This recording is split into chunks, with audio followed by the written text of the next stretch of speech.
thank you all for coming in. The first thing first, you guys could be anywhere right now. You could be in a different panel. You could be a different stall. But you chose to sit here. So it's our job to make it worth it.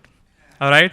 So we're going to start talking about neuroscience of digital identity. Honestly, we just took a fancy title just to attract audience and everything. But we're also going to talk about it. OK? So firstly, we'll just do an introduction. So I'm Harshith, harshith.eth.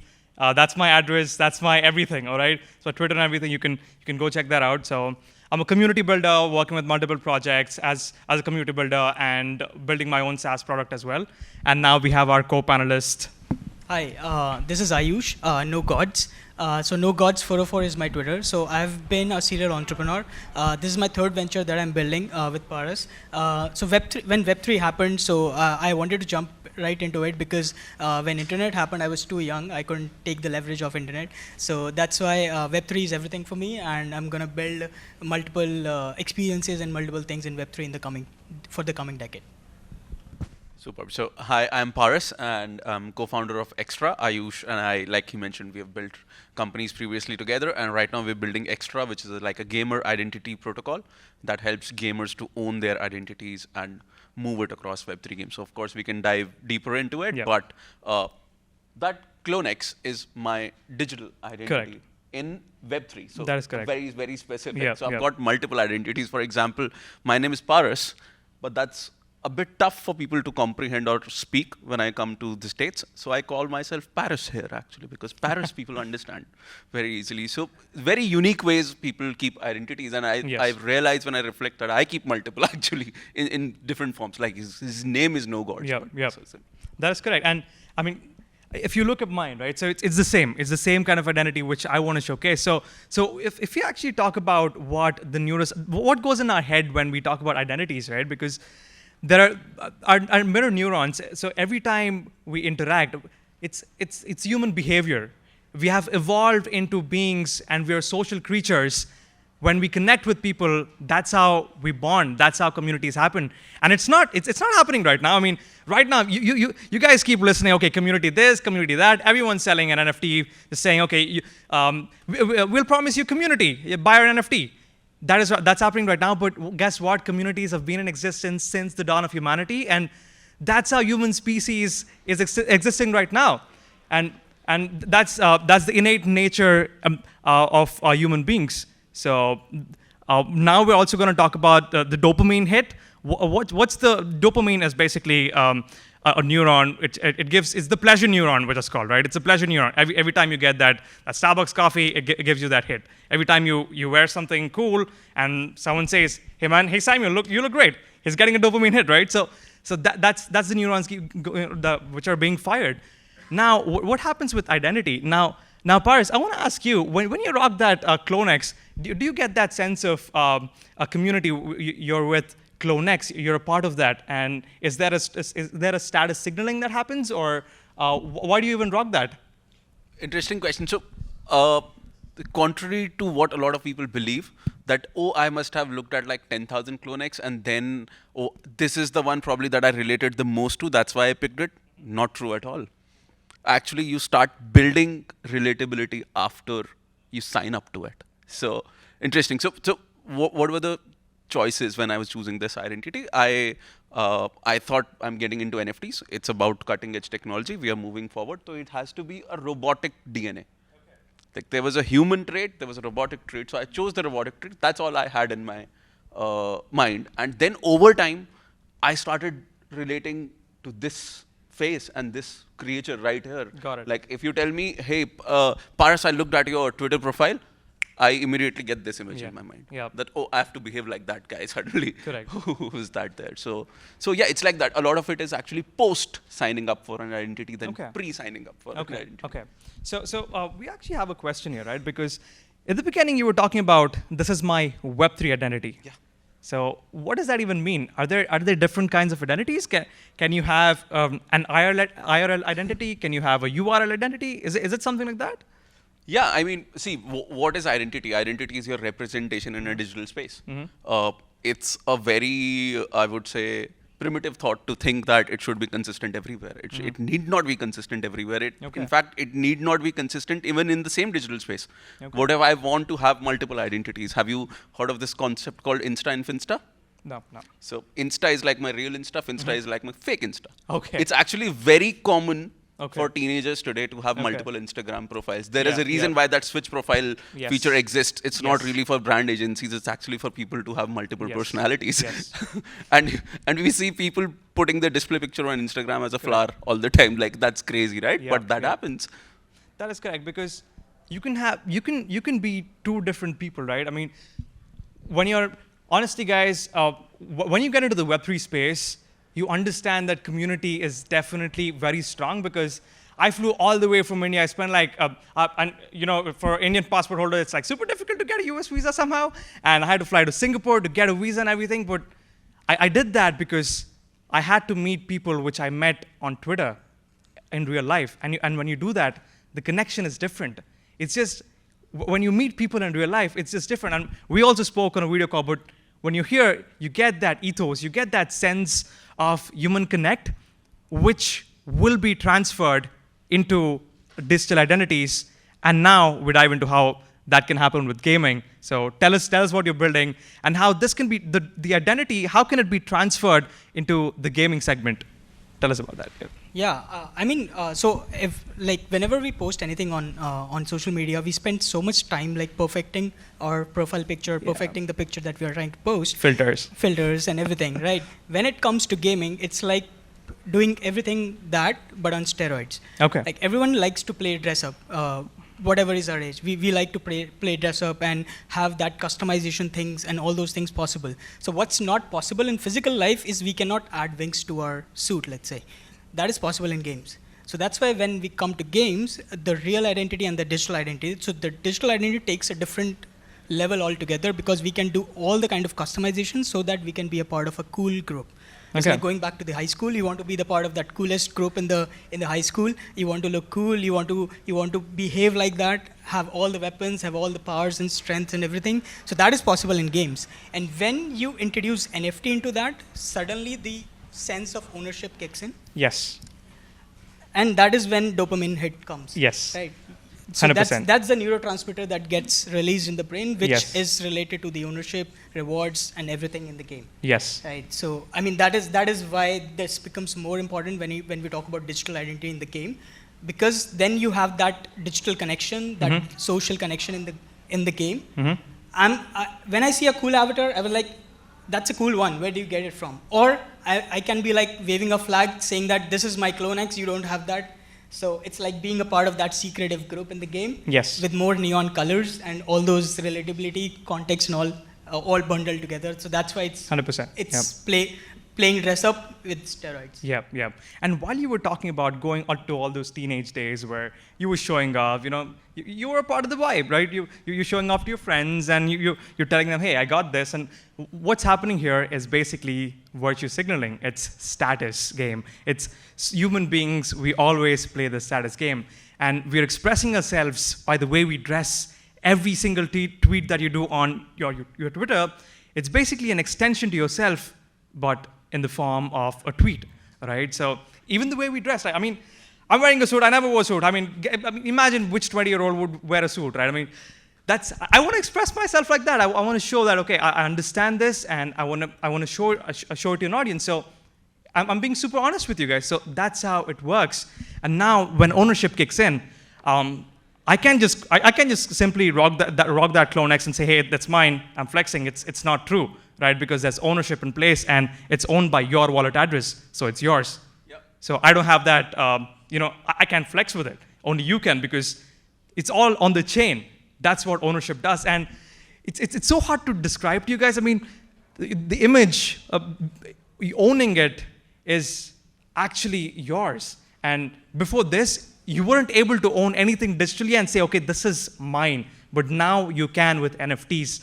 And this becoming an identity, it's honestly great, guys. This is the next big thing, and that's why you're all here. That's why we know it. And yeah, man. Okay, so now with identities, I also want to talk to you guys about how you can create your avatar.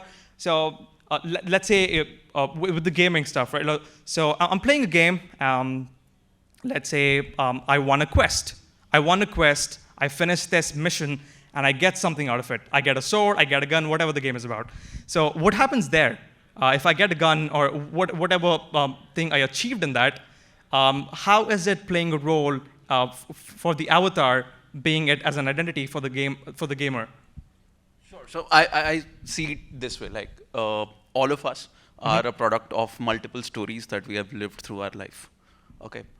The avatar or anything that you get on day 0 in a game is your birth of your identity. Okay. The identity just does not stop there. It's not about putting a blue t-shirt and a white sneakers and a cool set of hair on your head. Correct. Your identity is really created as a function of how you are looking, how you are playing the game, what are the experiences you are having in the game, what are the social interactions you are having in the game. Like people who buy skins or assets in Roblox, actually they buy it to flex in front of their friends inside Roblox. Correct. So identity can never be independent of your social circle. Okay.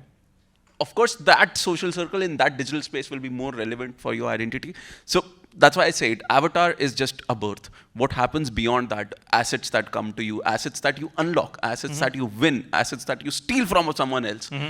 Everything becomes a part of you, and everything becomes a part of your identity. And identities is not just an avatar with a lot of assets and weapons. Like, it's not just the visual part of it. Even your on-chain history is a part of your identity. Like, you are level 150 in some FPS game. It's not written on your avatar, but it's very much a part of your identity. Okay. So we actually break down a gamer's identity into 3 parts, like visual identity, how they look, the assets that they own, and the reputation that they have. Reputation being a combo of skill and social reputation inside the game. So it's actually a function of a lot of all these things. Okay. Which evolves over time. Okay. To sum it up, is it a lot like Ready Player One? Yeah. Okay. It is very much like that. Got it. All right. So now with building the avatar, I like the way you say it, right? It's basically a birth block, like we call it. It's a birth block, and then you build on it. You build characteristics, you do certain missions, and then you keep building on it. And that itself becomes your digital identity. Okay, perfect. So now my question would be to you, right? So can a single person have multiple identities in multiple different games? And is it even true? I mean, isn't it like fake? Because you're trying to be something on one platform, you're trying to be someone else on another platform, and in real life you're something else. Isn't it kind of fake? This is an honest question that I have. Isn't it kind of fake, or is it really what they want to express themselves as? A person can have multiple identities and multiple personalities. For example, like you're wearing a suit right now, right? But with your family at home, you might want to not be wearing a suit, right? So that's also your personality, and this is also your personality. So similarly, a person can have multiple identities and multiple personalities in different games. Okay. I can be a shy person in real life, but I can be a badass-looking character in a different game altogether. Correct. And I can be a medieval person in another game, right? So yes, it is possible, because as humans we want to have that sense of belonging, and every community has a different sense of belonging. So we as humans adjust ourselves to that mean of that group, basically. Correct. And that is also a part of our personality. So it's not being fake, it's like expressing yourself in a different environment altogether. Makes sense. So basically code switching, but then it's still you. Exactly. Right? I mean, reality itself is subjective, right?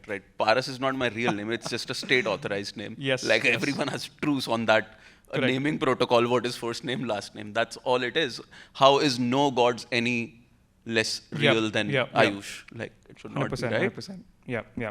So now, can you actually talk about the product that you're building? So what exactly is it doing in the gaming segment? How is it related to identities? Because now we actually got a clear understanding of how you see this evolving, and how, I mean, summarizing it again, Ready Player One, right? What's your product doing? So tell us about it a little bit.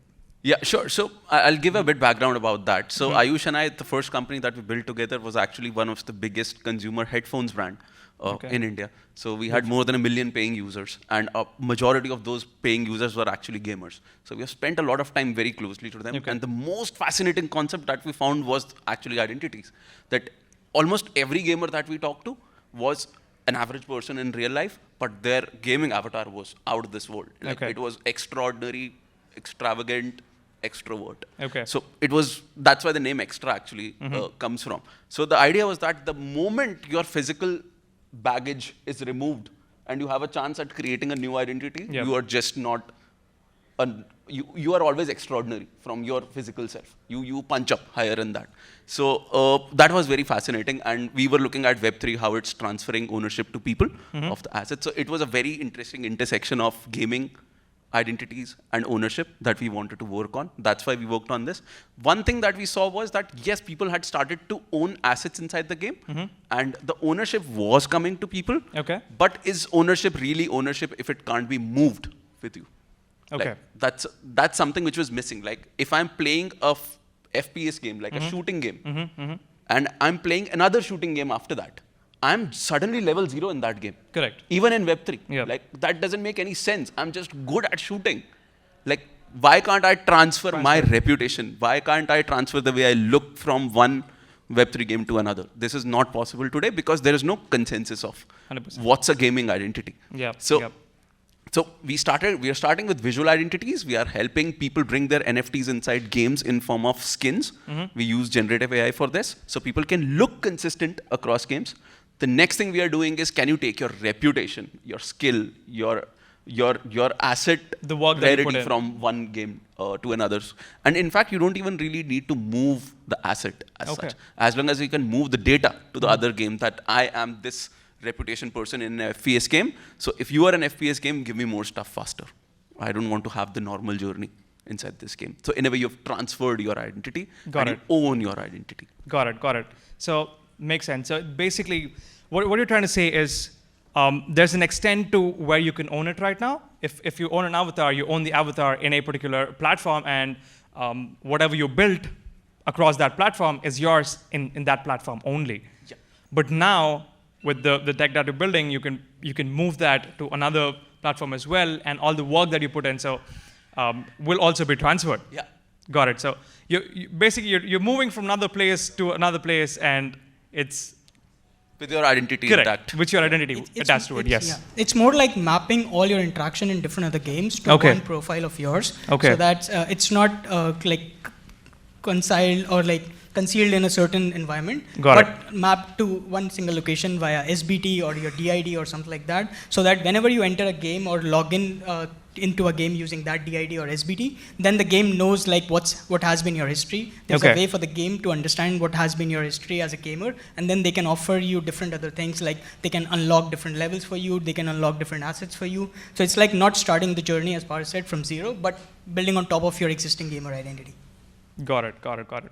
So if you're actually wondering, right, we were talking about the neuroscience part because what really clicks is when you actually think about it, this is all evolution, right? We just evolved into beings who want to connect, and that part where, okay, now you have, okay, you built an avatar, something similar. Let's say we were playing a game and you have a skin that even I have, and that something clicks. Okay, so does he like something that I do?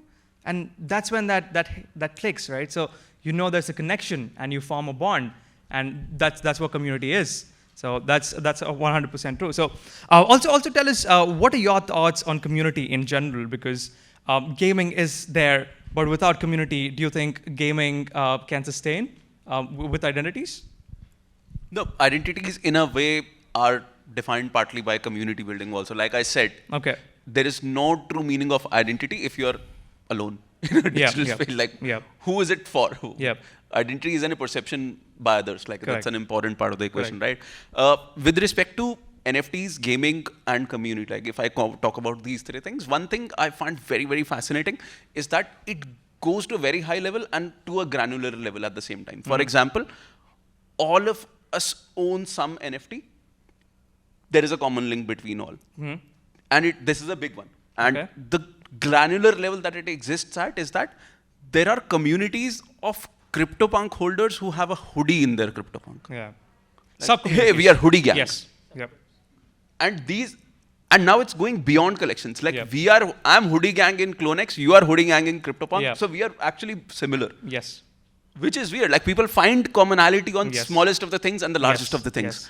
which is very fascinating. Yeah, it's just funny how our brain is so good at pattern recognition, right? I mean, honestly, if both of you are wearing the same T-shirt, right? And that's also you signaling that you are a part of same group, exactly.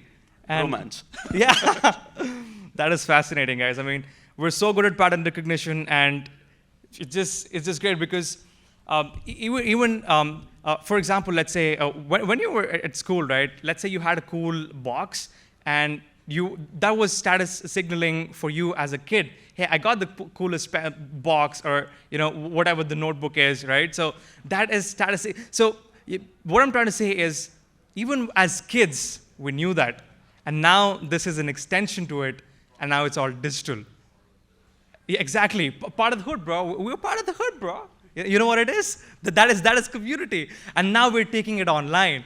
And this is such a fascinating thing, guys. I think we're running out of time, but it was a great session, honestly. Talking about how we're moving forward with identities, reflection of yourself, but online, and how it's just mirroring your neurons, but on the online self, right?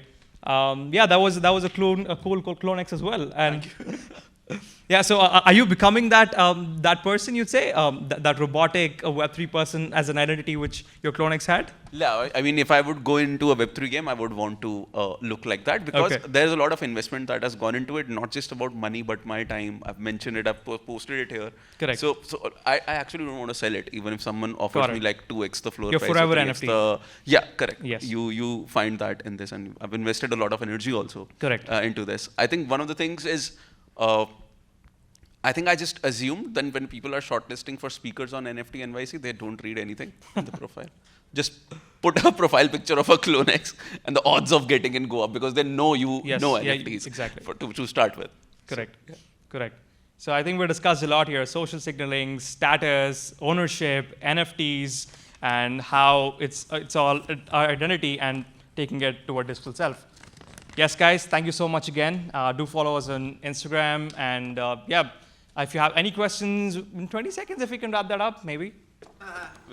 Yeah, I think we're good. No offense. Yeah, Let's give these guys a big hand. Yeah. Thank you. I'm sure they're happy to answer your question outside.